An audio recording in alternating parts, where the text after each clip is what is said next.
J'essaie de me défendre avec le peu d'énergie que j'ai, avec le peu de conscience que j'arrive à capter pour me battre avec mon seul bras qui est totalement disponible sur son torse en criant non, tout simplement.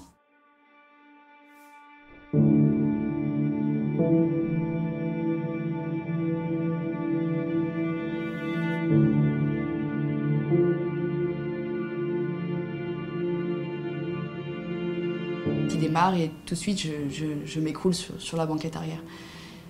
Par l'alcool, par la fatigue, sachant que j'avais travaillé la veille.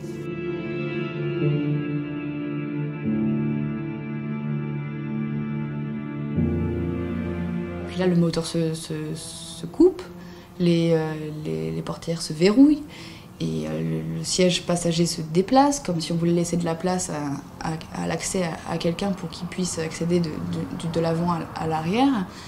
Et ensuite, c'est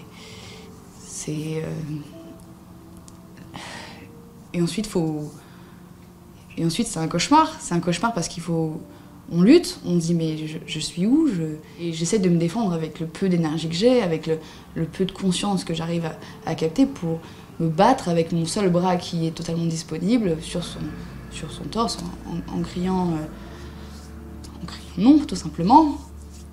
Et ça, je pourrais pas vous dire le temps que ça a duré. C'est pour moi très long et très rapide à la fois, puisque mes souvenirs sont des flashs et des sensations. Mais c'est un temps qui sort d'un autre temps, en fait. On sort de son corps, on veut juste... on peut mourir, c'est un peu la chose qu'on ressent à ce moment-là.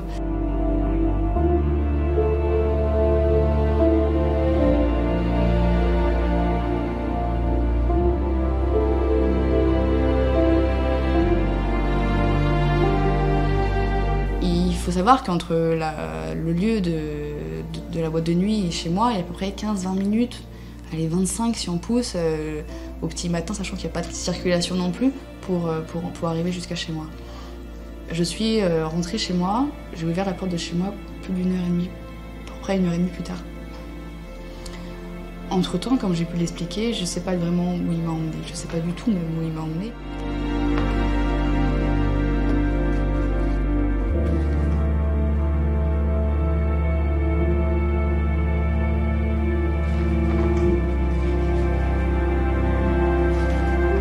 On se rend compte que Beurre n'a pas du tout fait de démarche envers les victimes.